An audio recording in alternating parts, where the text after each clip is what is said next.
Am I the a-hole for not letting my brother have my house for his wedding? I have younger brothers, and one of them I've always gotten along with really well. Until his girlfriend came along. It was a gradual change in our relationship. But I think my brother made a mistake of making some fair/unfair comparisons between her and me. For example, I've overheard him and his girlfriend in a heated argument when she was trying to quietly hiss angrily at him for praising his sister's cooking, my cooking, more than her cooking.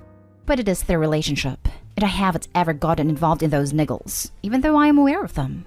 Anyway, they got engaged recently, and while my brother's family is here, all of her family needs to travel here for the wedding. When they got engaged and came over to our house to break the news to us, we congratulated them, and then my brother said that they had something to ask us. His fiancée then asked if we could move out and live with my parents for 3 weeks, while they used our house for her family to stay in, both before and after the wedding.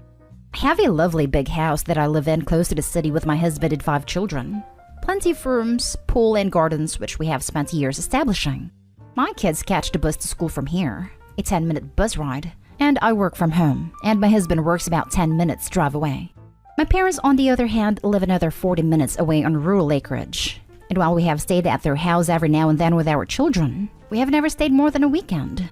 Anyway, after I got over the initial shock of her request, with my brother just sitting there nodding his head, I said no, it wouldn't be possible, though I would love to be able to help them with their wedding in other ways, and I suggested we could host a family gathering at ours. I tried to explain that it is not suitable for my family with 5 kids to stay with my parents for 3 weeks. We have school, work logistics, and my parents are getting older, and probably would not be able to cope with 5 noisy kids around all the time. It did not go down very well at all. My brother started angrily telling me that I was being very rude and unhelpful, and that this was only for 3 weeks and would save them a lot of money accommodating all of her family. His fiancée walked out yelling behind her that she always knew I thought myself better than her. My brother followed her out, and my husband and I were left to sit there, in shock at what just transpired. Am I being selfish for not wanting to do what they requested and move my family out of our home for 3 weeks? Edit. I should add that my brother knows that a couple years ago, my husband, my kids, and I willingly moved out of our house and into a caravan to travel around the country for 4 months. So I can see why he would think it would be okay for us to move out for 3 weeks to my parents. He probably thinks we could have a little bit of a staycation, and my parents' property has far more space than what we had when we were traveling around in a caravan. But him not having kids yet, he doesn't understand the school/work/aging parents side of things. So yes, I reckon he could see me as being quite selfish for not wanting to give up my convenient lifestyle at a time of his choosing. Now for the top comments. Only 3 weeks? Only 5 kids? Only your home? Only for some strangers you've never met?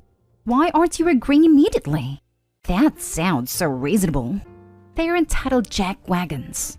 This is why hotels and Airbnb exist. Not day home. Not day home. Who knows what an entire wing of a family could do or damage while you're roughly an hour away for nearly a month? Damages they wouldn't bother helping repair because we're family now. Sounds like maybe sister-in-law lied about having a nice house, etc. with her husband-to-be. But the reality is, it's your house. Why else would they need you gone for so long, and why are they letting her family stay? To be so dismissive of the comfort of your parents, your brother's own parents, and the issue this could cost you and your children. Growing children need sleep. If you do this, they'd have to wake up more than an hour earlier to get to school and such on time. Also in some states, letting them stay for 3 weeks is legally giving them permission to be considered occupants of the house. And you need a heck of a lot of paperwork to evict multiple people. Sister-in-law's reaction to her calm refusal is also a bit suspect. Immediately accusing you of thinking so highly of yourself? I think someone's projecting. Even if they calm down and apologize, don't do it. This is a headache waiting to happen, and you offering to help them in other ways was more than enough. They're entitled. I had the same thoughts about the fiancé lying about the house. She sounds like a peach. Yes, yes, yes on the occupancy issue. Opie needs to check out what the local laws are to have that knowledge in her back pocket. This comment is right on it. Not today home. What the holy hell? Not today home. She has some nerve. And your brother isn't much better. If any more conversation comes up, just tell them no, and there will be no further discussion. Not today home. They ask, they got an answer. If they had asked if they could live with you for 3 weeks, I could have seen where they were coming from. But asking your huge family to just go and live with your parents because they said so? Yeah, no. Not today home. Since when is your home a hotel anyone else is entitled to use? Besides, I wouldn't do it even if your parents lived down the street. Do you know these people? How can they guarantee that your things would be respected? How are they going to pay for any damage/repairs? Next story. Am I the a-hole for walking out on a bachelorette party when I'm the maid of honor? I went to a bachelorette party in Atlantic City. After a 4-hour drive, the bride, we'll call her Melissa, could not be bothered to get out of her seat and give me a hug or introduce me to the other girls. No one made any effort to get to know me at dinner. When the bill came, the girls said we'd split it evenly, which wasn't fair to me because I don't drink alcohol, and they all ordered multiple drinks. There were 11 girls, and I didn't want to be the only one who didn't want to split the bill. So I ended up having to pay $65 for my $13 meal. Then we went to a nightclub. When we got out around 2 a.m., my ears were ringing so much. I couldn't sleep that night. Despite not sleeping, I got up early Saturday because we were going to an escape room at noon. I made the entire house breakfast so the girls could eat quickly and we could make it on time. But they overslept and we missed it. Then we got brunch, and the ride over was a nightmare. I should mention I was appointed designated driver. Half the girls took an Uber since my car only seats 5 people, and the other half went with me, including Melissa. It was storming in AC, and the streets were flooded. I'm talking water up to my thighs. I didn't think my old car would make it. The girls could see what kind of car I drive. I decided to complain about how they can't file their taxes jointly with their husbands because their combined income would be over $400,000, all while I chauffeured them. Not only was splitting the bill unfair to me because I don't drink, but since I was driving everyone around, I was the only one paying for gas and parking fees. They insisted on splitting the brunch bill too, so I had to pay $45 for my $15 lunch. After the rain stopped, we went to the boardwalk to do a scavenger hunt. Melissa chose the teams, and she didn't even put me on her team. I'm her maid of honor, and yet she didn't want to spend that extra time with her best friend. Then the girls wanted to get drinks on the boardwalk, where I was again excluded from conversation. I was the only quirky girl amongst sorority types. We were scheduled for a booze cruise with an arrival time of 5:30 p.m., so as it started nearing 5, I said we should get going. But the girls wanted to finish their drinks, and we had to scramble to get out of there. Again, half the girls took an Uber, and the other half went with me, but we couldn't find my car. Melissa started flipping out about missing the cruise, so the girls took an Uber and ditched me in the parking garage. At this point, I broke down and started sobbing. I drove back to the Airbnb, $450 per person, and packed up my stuff. I left around 9 p.m. and drove through the night.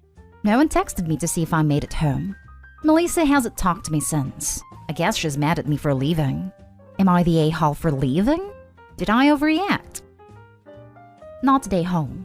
They took advantage of you all night, and then had the audacity to ditch you in a parking garage after you have been footing the bill for half of the transportation and part of their meals beyond what you actually owed. If I were you and she doesn't reach out, I wouldn't even go to the wedding based on how she has treated you. You deserve better and an apology. They've essentially been treating you as a tag-along chauffeur. Thank you. I completely agree with you. At this point, I think I will still go to the wedding though, because I already paid for my bridesmaid/maid of honor dress and my hair appointment. I may as well get the fancy wedding dinner at the very least.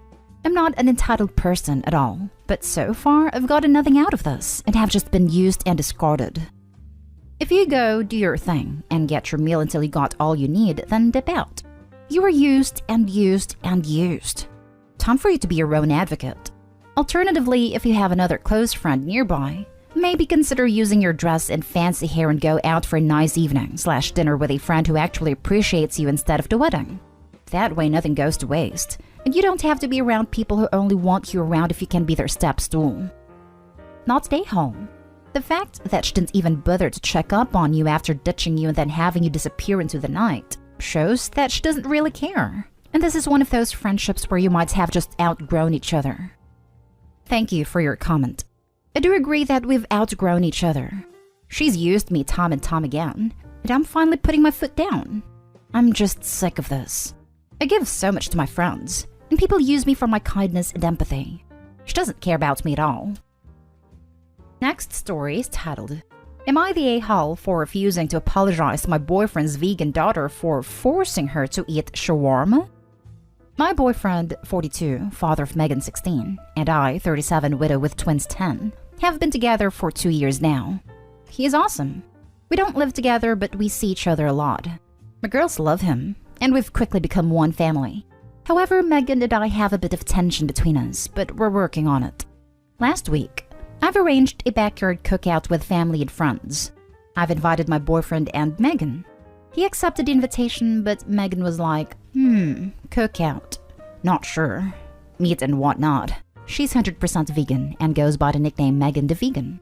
Anyway, she said she wasn't coming, and I said no problem. I got busy with the guests, and the main dish was grilled chicken shawarma. To my surprise, Megan showed up with my boyfriend and went straight to sit with her phone watching YouTube. He asked my boyfriend why he didn't give me the heads up, and he said he called, but clearly my phone was inside the entire time. Everyone grabbed their plates and I started serving them shawarma one by one. Then Megan showed up in front of me extending her empty plate for me to fill. I felt confused at first. I asked if she was going to have shawarma like the others, and she said, "Ew, no," and proceeded to say she expected me to have something vegan to grill. I was like, "I'm sorry, what's that?" She made a face and went on a long detailed explanation about the vegan grill recipes I could have made to include her in the gathering. I said I didn't even know she was coming, let alone know that she wanted specific vegan grill recipe. I said shawarma was all I had, and directed her towards salad/appetizers to choose from. But she pitched a hissy fit about how I made zero effort to include her in the party. Even worse, I was basically forcing her to eat shawarma, but not preparing a vegan recipe for her knowing she's vegan and can't eat meat. I argued that this wasn't true, and that it wasn't my fault she decided to show last minute and at least could have brought something to eat. She said, "Daddy called you like 100 times already, and you probably purposely avoided answering since you probably had nothing prepared for me and didn't even want me to come in the first place." She put the plate down and sat watching us eat, saying I excluded her from even sitting at the table with us, even though she herself said she didn't want to sit and watch us eat meat. It was not cool. Mood 100% ruined. She refused to speak to me or say goodbye before leaving. Just kept claiming I made her go hungry at my home and disrespected her lifestyle by directly forcing meat on her. My boyfriend said it was just miscommunication, but I stated I'm not required to cook for her. She wanted me to apologize for the poor experience, but I refused. Now for the comments. Not day home. Welcome to the teenage years. Her father should have handled her attitude. He's probably got plenty of vegan food at his home he could have brought instead of relying on OP to cater for a dietary lifestyle. She didn't know she had to provide for the event. Based on her behavior in this instance, I'm betting Megan didn't get her nickname because she's the nicest vegan. Not day home. It would be different if she had said she was coming, but since her father wasn't getting a reply, if it was that important, they could have grabbed her vegan whatever on the way. Your boyfriend sucks for not telling her to shut her mouth and quit being an insufferable brat. She could eat salad or whatever. She chose not to. That is correct, and I agree with you. Thanks for your input. Yeah, Megan the Vegan pulled this one on purpose. Frankly, anyone with dietary restrictions wanting to attend a function should never expect to be catered to. They should bring their own food, and if there are options for them provided, that is great. Agreed. I feel this was on her and my boyfriend. I've never cooked for her before, so I'm not sure why she was expecting me to cook this time. Now for the last story. Am I the a-hole for telling my husband's sister it should be him she holds accountable and not me? This is going to sound kinda crazy, but here goes. I, a 40 female, had a son last year, and I spent the whole time not knowing I was pregnant. My husband and I have tried to have baby for 6 years to no avail. I was diagnosed with endo and PCOS, which we were told would make it incredibly difficult. We tried fertility medication, and it didn't help. After 6 years, we were just too broken by it all, that we took a break and then decided we just needed to focus on being child-free and happy. It was tough, and for years I was so unhappy. But I longed to have a baby of my own, and knew it wouldn't be fair to adopt when I was so hung up on that connection. It was June of last year when my son was born. A week before, I started getting terrible back pains, followed by cramping and vomiting. My husband brought me to the hospital on the advice of our doctor, and that's when we were told I was giving birth. My stomach was flat, but I had no cravings, felt no movement. I ended up needing a C-section because where he was made it difficult for him to come out without harm to both of us. I'm summing it up because my birth story would not fit the character limit. We were in shock, but considering my son was healthy and I recovered well within the first week, we got lucky. Everyone was stunned. Family, friends, us most of all. Anyway, now on to the point. Everyone was just so happy for us and seemed to celebrate the fact that we had our own surprise baby. But a couple of weeks ago at my husband's parents' house, my husband's sister straight up said she believed I knew and didn't tell her, and how pissed she was at me for keeping it to myself. My husband told her she was being ridiculous. She told me I owed it to her to tell her she was becoming an aunt. Then I asked her why she was blaming me instead of my husband. She said that I didn't tell him either. I told her I would have told my husband had I known, and if she honestly believes I knew all along, then he would have known too. And she should direct her anger and accountability at him because I didn't owe it to her to tell her. He would be the one to owe her that in a sense. She is claiming I made it sound like she's nothing. But she's only my in-law. She is his sister is the way I look at it. So it should be more on him than me for playing this weird blame game she wants to play. Am I the a-hole? Not the a-hole. She is making this about her when it's not. Tell her to Google cryptic pregnancies and shut the hell up. Not the a-hole. But to be honest, just don't play into this weird freaking breakdown she's having. Don't entertain it at all. You're right that Opie shouldn't entertain crazy sister-in-law's theory. If you're going to be mad at someone, be mad at your brother is such a weird reaction. Not the a-hole. You had a surprise baby. While not common, it does happen.